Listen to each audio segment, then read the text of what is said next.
Supreme court में वक्फ अधिनियम को लेकर बेहद अहम सुनवाई हुई। सॉलिसिटर जनरल तुषार मेहता और वरिष्ठ वकील कपिल सिब्बल के बीच उस मुद्दे पर तीखी बहस हुई। आज इस वीडियो में बात करेंगे कि वक्फ को 1923 की बुराई किसने बता दिया। ऑपरेशन सिंदूर के बाद पाकिस्तान में अचानक क्यों हॉट टॉपिक बन गए ओवैसी। मिलिट्री इंटेलिजेंस ने ज्योति से 6 घंटे पूछताछ की, उसमें क्या सामने आया, और अंत में जानिए यूपीएससी टॉपर कैसे बनी पाकिस्तान की एजेंट।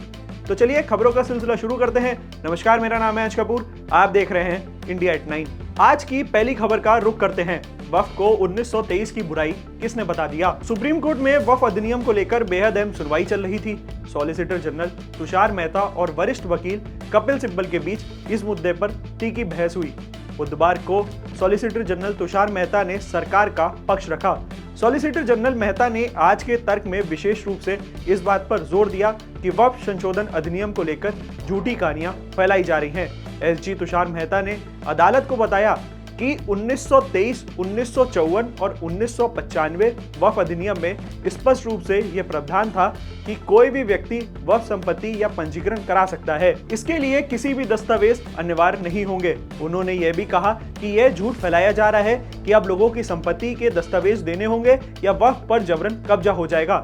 वास्तव में पंजीकरण की प्रक्रिया पारदर्शिता से सुनिश्चित करी जाएगी, ना कि दमन का साथ देना होगा। सरकार की तरफ से एसजी मेहता ने कहा कि हमने 1923 से चली आ रही बुराई को खत्म कर दिया, हर हितधारक की बात सुनी जाएगी। मेहता ने बताया कि वक्फ की पारदर्शिता सुनिश्चित करने के लिए 1923 के कानून में ही वैध ऑडिट की व्यवस्था भी दी गई थी। हर साल वक्फ की संपत्ति या आय का पूरा विवरण देना होता है। याचिकाकर्ता ने इस बात पर तर्क दिया कि इस प्रावधान का कोई असर नहीं हुआ, लेकिन अदालत ने माना कि यह दायित्व महत्वपूर्ण है। सीजीआई गवाही ने कहा कि सिब्बल तत्कालीन रूप से सही है, लेकिन मेहता ने इसका विरोध किया और इस कानून को गलत व्याख्या में बताया।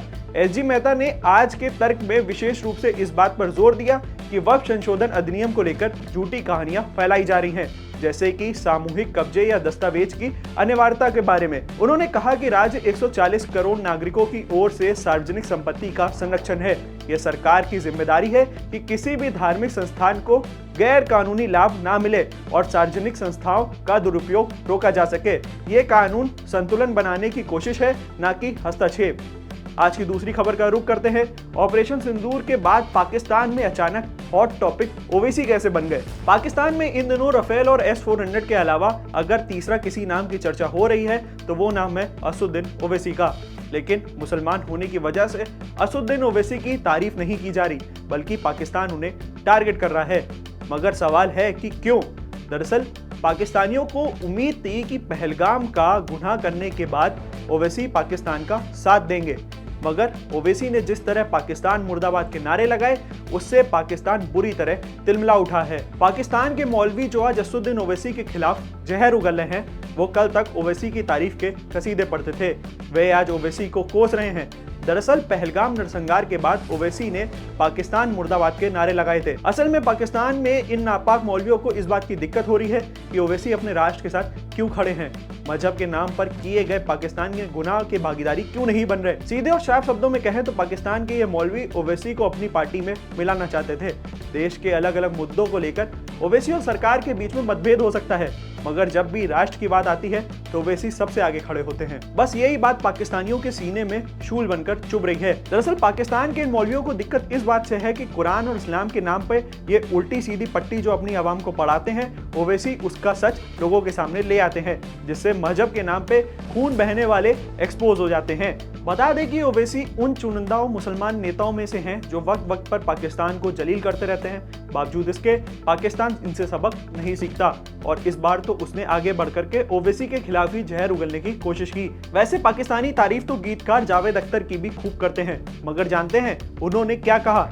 उन्होंने भी पाकिस्तान के मुंह पर करारा तमाचा लगाते हुए कहा कि पाकिस्तान जाने से अच्छा तो वे नर्क चले जाएं। मगर इतनी बेइज्जती कराने के बाद भी पाकिस्तान सुधरने वाला कहां था, इस बात की गारंटी तो हम आपको देते हैं। आज की तीसरी खबर का रुख करते हैं। मिलिट्री इंटेलिजेंस ने ज्योति से 6 घंटे पूछताछ की और उसमें क्या सामने आया। पाकिस्तान के लिए जासूसी के आरोप में गिरफ्तार यूट्यूबर ज्योति मल्होत्रा से मंगलवार को मिलिट्री इंटेलिजेंस ने 6 घंटे पूछताछ की। उससे सीमा से जुड़े इलाकों में वीडियो बनाने व पहलगाम आतंकी हमले से पहले उसकी कश्मीर यात्रा के बारे में पूछा गया। ज्योति ने पहलगाम मामले में किसी भी तरह के संबंध होने से इनकार कर दिया। हालांकि खुलासा हुआ है कि हमले के बाद भी ज्योति पाकिस्तानी इंटेलिजेंस ऑपरेटिव से संपर्क में थी। ज्योति के कई बैंक खाते भी मिले हैं जिसमें विदेशी मुद्राओं का भी लेन देन होता था। हालांकि इन खातों से कुल कितनी राशि मिली है पुलिस इसका खुलासा नहीं कर रही। मिलिट्री इंटेलिजेंस की पूछताछ में सामने आया कि पहलगाम हमले के बाद भारत पाकिस्तान के बीच विवाद बढ़ गया था, तब भी ज्योति पाकिस्तान इंटेलिजेंस ऑपरेटिव के संपर्क में थी। इस साल मार्च में पाकिस्तानी दूतावास में तैनात अधिकारी दानिश से ज्योति की बातचीत भी हुई। पुलिस के मुताबिक पाकिस्तान इंटेलिजेंस ज्योति को अपने एसेट के रूप में इस्तेमाल करते थे, उसके जरिए अपने एजेंडे का प्रचार करवाते थे। उन्होंने ज्योति को कितना ब्रेन वॉश किया इसकी भी जांच की जा रही है। अब वक्त हो चला है आपको आखिरी बड़ी खबर बताने का कि यूपीएससी टॉपर कैसे बनी पाकिस्तानी एजेंट। हाल ही में ज्योति मल्होत्रा, जिन्हें ज्योति रानी के नाम से जाना जाता है, उनको पाकिस्तान के लिए जासूसी करने और भारतीय सेना की संवेदनशील जानकारी लीक करने के आरोप में गिरफ्तार किया गया था। यह हमें उस समय की याद दिलाता है जब एक भारतीय राजनयिका माधुरी गुप्ता एक पाकिस्तानी से प्यार कर बैठी थी और पाकिस्तान को खुफिया जानकारी साझा करने लगी थी। माधुरी गुप्ता पाकिस्तान के इस्लामाबाद में भारतीय उच्चायोग में द्वितीय सचिव के पद पर तैनात थी।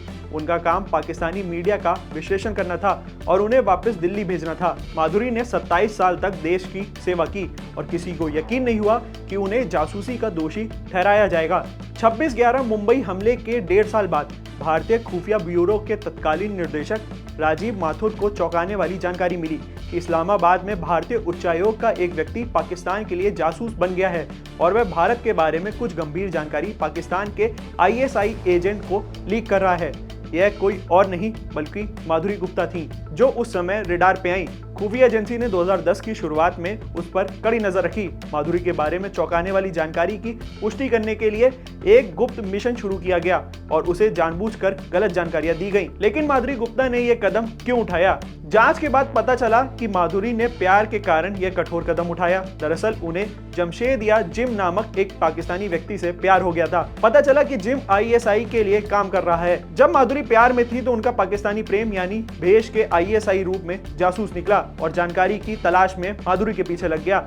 माधुरी ने न केवल गुप्त दस्तावेज साझा किए बल्कि भारत में काम कर रहे खुफिया अधिकारियों के नाम और इनके ईमेल पासवर्ड भी लीक कर दिए। सभी सबूत इकट्ठा करने के बाद माधुरी को सार्क शिखर सम्मेलन की तैयारियों के बहाने दिल्ली बुलाया गया और उन्हें हिरासत में लेकर जांच शुरू की गई। अदालतों ने कहा कि उन्होंने जो जानकारी हासिल की वह दुश्मन देशों के लिए काफी उपयोगी हो सकती थी। माधुरी ने देश की विदेशी नीति से जुड़े अहम जानकारियां भी पाकिस्तान तक पहुंचाई। साल 2021 में 64 वर्षीय उम्र में उनका निधन हो गया। ये थी तमाम न्यूज की अपडेट्स। ऐसी और भी वीडियोस के लिए बने रहिए हमारे साथ, देखते रहिए इंडिया.com। कैमरे के पीछे था हमारे साथी भानु।